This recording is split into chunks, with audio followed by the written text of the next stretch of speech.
our conduct as qualitative methods researchers have to be at all times facilitated by ethical considerations for the participant and our role as researcher. Okay, two more points. Next point, shifting importance to virtue-based ethics in qualitative research. I want to read this quote.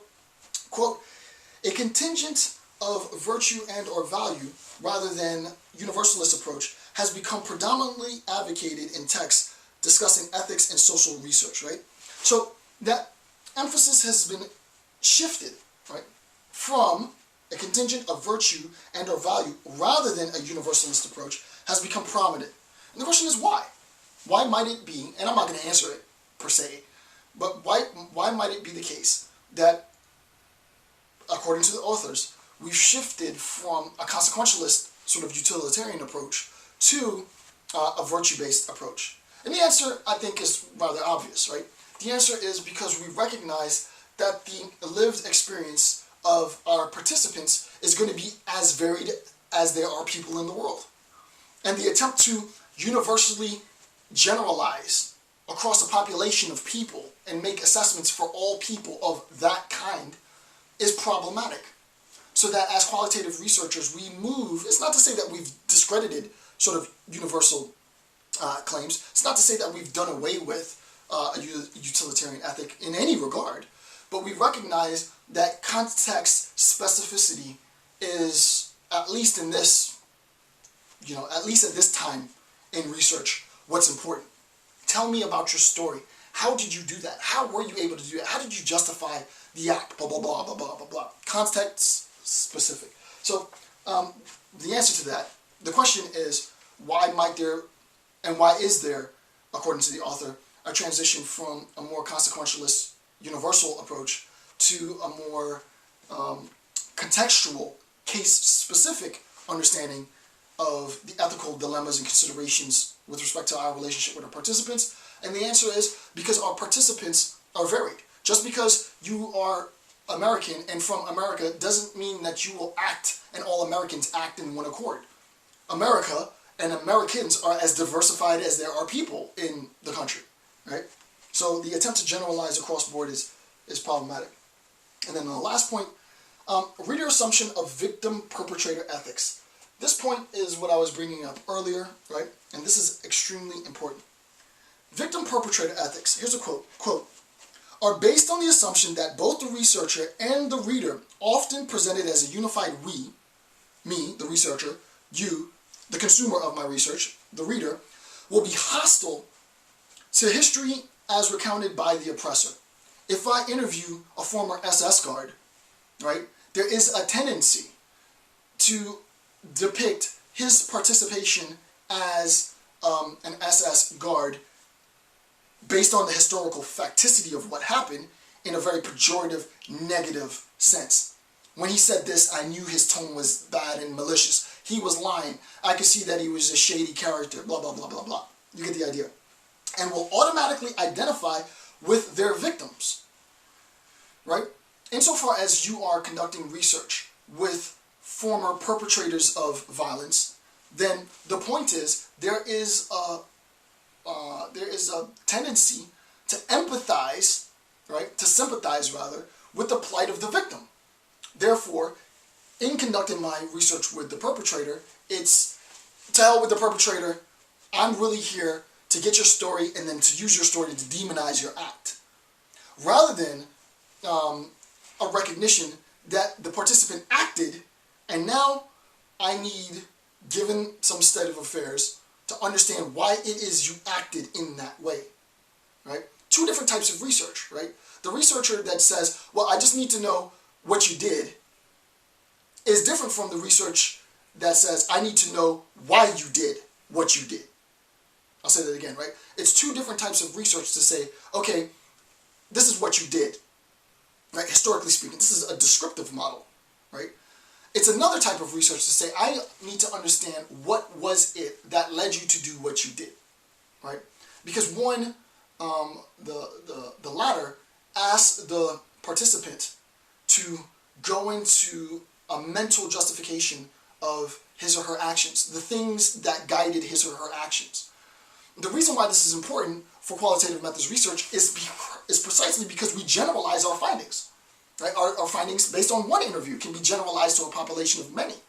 So the idea is I need to, at least me, I need to, as a researcher, think of the ways in which you gain access to whatever system of beliefs that led you to act in a way. Not because I'm necessarily interested in you as a person, I'm interested in you giving me insight into that system of belief. Because I can assure you, you're not the only person that has a relationship with this particular paradigm, with this particular system of belief, right?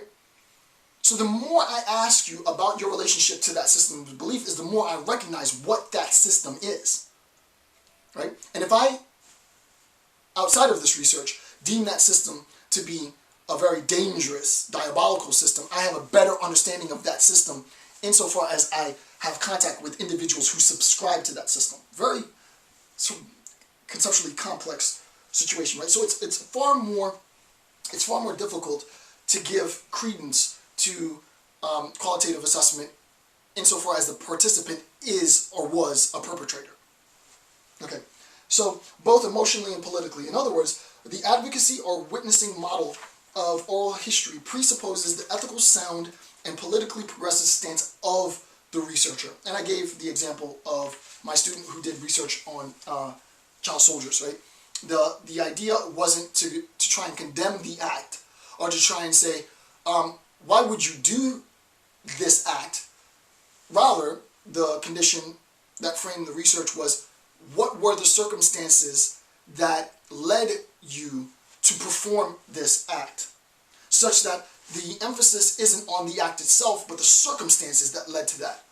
If I have a better understanding of those circumstances, I can then make a generalized claim, which I can justify based on the qualitative data that I have amassed, that, just be careful. If these conditions arise in your society, X, Y, Z, and you have a similar demographic situatedness as my participant, it could be the case that you find yourself performing exactly the same action. And individuals will say, oh, I'd never do that, until your society transforms and those states of affairs manifest and you find yourself performing exactly the same action, right? So the relationship between participant and researcher isn't framed by the act of the participant. It shouldn't be framed by the act of a participant. And I think a great example to sort of end this so that you really recognize it, think about a doctor, right? We're social scientists, so a lot of this is contingent, but think of someone like a hard scientist. A doctor has someone that comes into a trauma unit, and she looks at the person and they say, hey, what happened to this young male? Let's be super cliche. Young black male. Oh, he has bullet wounds to the chest. Oh my goodness, let's save him. Oh, how did it come as a consequence? Well, he tried to break into somebody's house and she shot him in the chest a couple of times. Oh, well, because he tried to break into the house, I'm not going to help him because, he deserved it. He's a bad guy. No, not at all. What happens is the doctor recognizes her ethical responsibility to this individual independent to the action that the individual performed. I have, based on my Hippocratic oath, an obligation to protect and save this individual's life, right? If it were a role reversal and the robber broke into the person's house, shot a young black homeowner, and the young black homeowner was on the stretcher, oh, let's hurry up and try and save him, all practical purposes, because, he's the victim here. No. Similarly, so the point of that being, the relationship between the researcher and our participant as qualitative methods researchers has nothing to do with the performative acts that the participant has done in the world.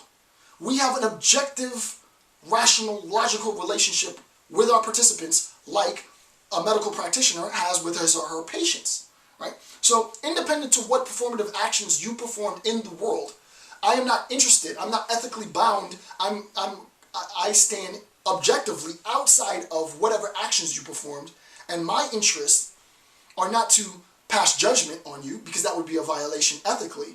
My interest and my action as researcher is to make sure that I gain access to those factors that motivated the actions in the world. right? So hopefully that makes sense. This concludes 1.1 of the analysis. I'll continue with 1.2. I'm Dr. Jason J. Campbell, and I want to thank you for taking the time to watch my videos. Have a good day.